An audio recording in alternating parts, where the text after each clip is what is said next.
That wailing and grinding of teeth never sounds too appetizing, does it? Today's parable has incredible significance and incredible analogy for us in this life. So first we know that the person who's going on the long journey, the master, who's entrusting the talents, we know that to be God, right? So this parable is about God, and it's about the entrusting of talents to each and every human person. Each and every one of us are the servant of the Lord. And the talents in the parable are the gifts that are given to us. The gift of our intellect, the gift of our will, the gift of our strength, and many other blessings that we each particularly have. Some of us have gifts of teaching or gifts in finance or gifts of that. We all have different and various gifts that the Lord has bestowed upon us. It's important for us to remember that these are entrusted to us. They are just that, gifts.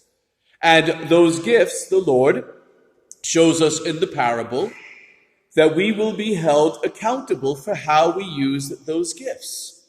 The gift of our intellect, the gift of our will, the gift of our strength, the gift of all the graces he's bestowed upon us in the sacraments, and the various particular talents that each of us have, whatever they might be. Whether they be artistry works of like writing or painting or other gifts of being able to serve others, each of us have different talents and gifts. Now, the master going away and that long time is basically, it's a symbol of life. That throughout life, we are entrusted with these gifts and we're expected to invest these gifts of the Lord that he has given to us.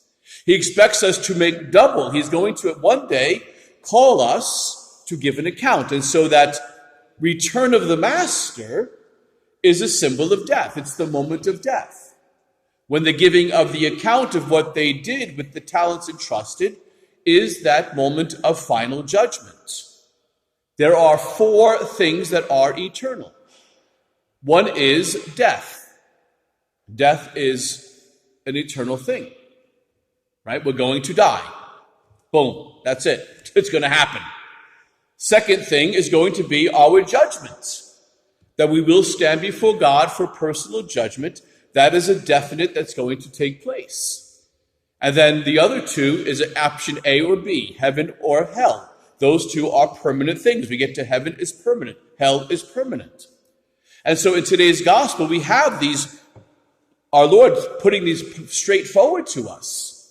That the day is going to come when death will come, the master returns, and we're going to have to enter into an accounting for what we did with what he entrusted with us. And so he's going to expect from us that we made good on all that he gave us. And it's from that judgment will come the final judgment, whether it's going to be, come share your master's joy, or throw this useless servant into the darkness outside. Now, the first 2 who come before the Lord, one had 5 talents, one had 2 talents, and both of them doubled the money. They invested what God had given to them. This would be symbolic of each of us taking the gift of our intellect and doubling it in the sense of coming to truly know God, to truly come to know the truths of God, to seek truth with the beautiful gift of our intellect. It's the gift of our will, of investing our will to truly love the Lord our God with our whole heart, soul, mind, and strength, to take that will of ours and to serve God and to serve one another. It's taking those various gifts and talents that God has given us and using them not just for ourselves, but for the good of others, whether it be to raise a family and have what needs for our family, or to invest them in the helping of the church, or in the investing of helping of other souls. To take those gifts and talents and invest them in love, in the loving of God and the loving of neighbor. And when we do that, those talents, those gifts, they multiply because God bestows grace upon grace when we take our gifts and talents and we invest them in the Lord.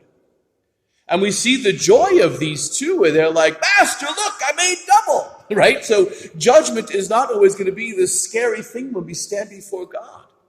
If we took the gifts and talents that the Lord has given to us and we invest ourselves in truly loving the Lord our God with our whole mind, whole mind, heart, soul, and strength, and our neighbor as ourself, if we spend our lives truly living our faith to the full, then judgment is going to be a good thing when we stand before God and go, look what I do in my life.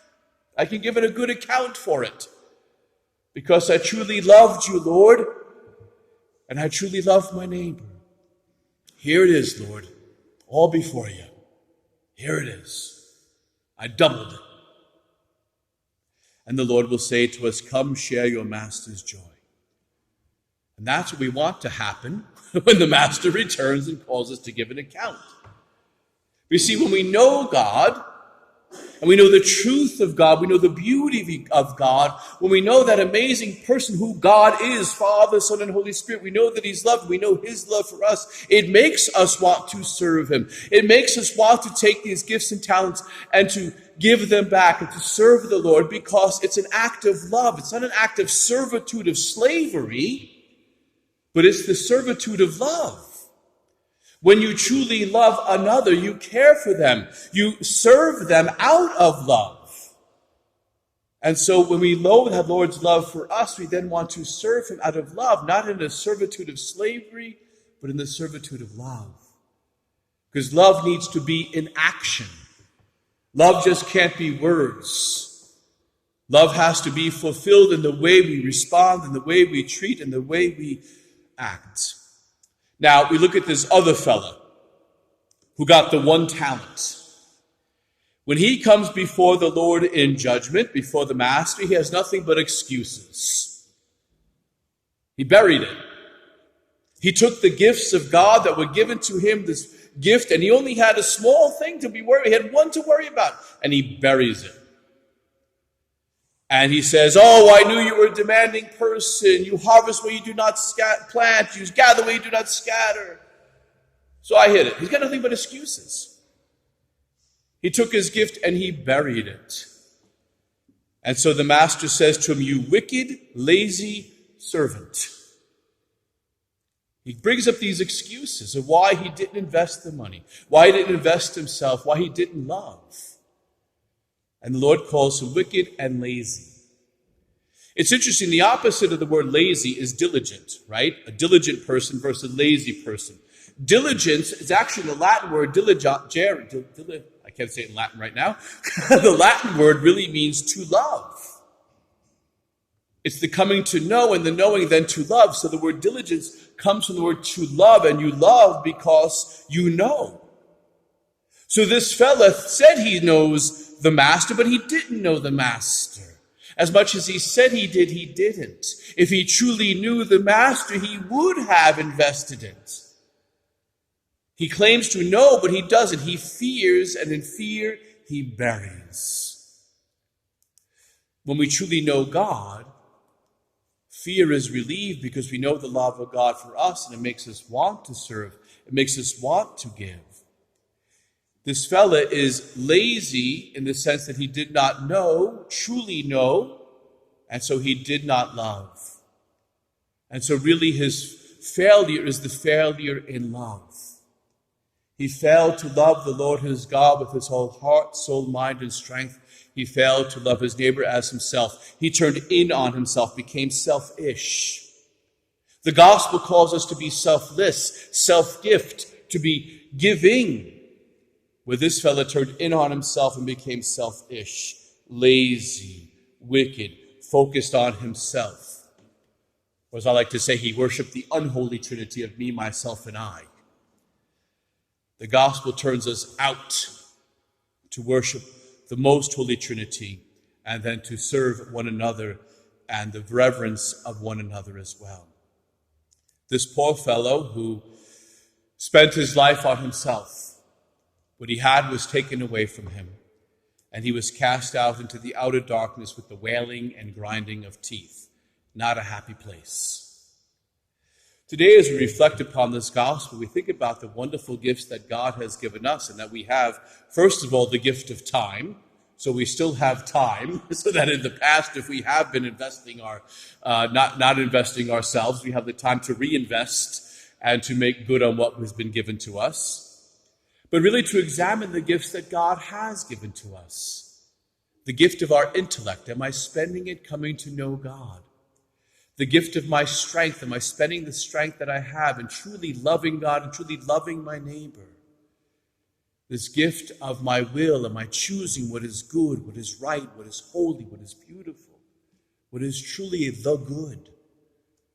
The gifts, various gifts and personal talents that we might have. Am I investing those for the sake of God and others? Am I making double on it? Is the Lord the primary part of my life, the focus of my strength? We know from the original catechism we were created to know God, to love God, to serve him in this world so as to be happy with him forever in the next. We know him through our intellect, and knowing him we come to realize how beautiful and good he is and his intense love for us. We love God in return for his love for us, and we serve him not as a servitude of a slave, but in the servitude of love, and we serve him in one another, so that we might be forever happy with him in the world to come, to hear those words, "Come share your master's joy."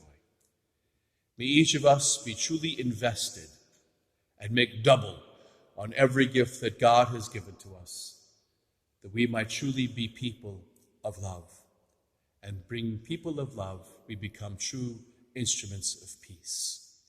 May God bless you, and Merry Christmas.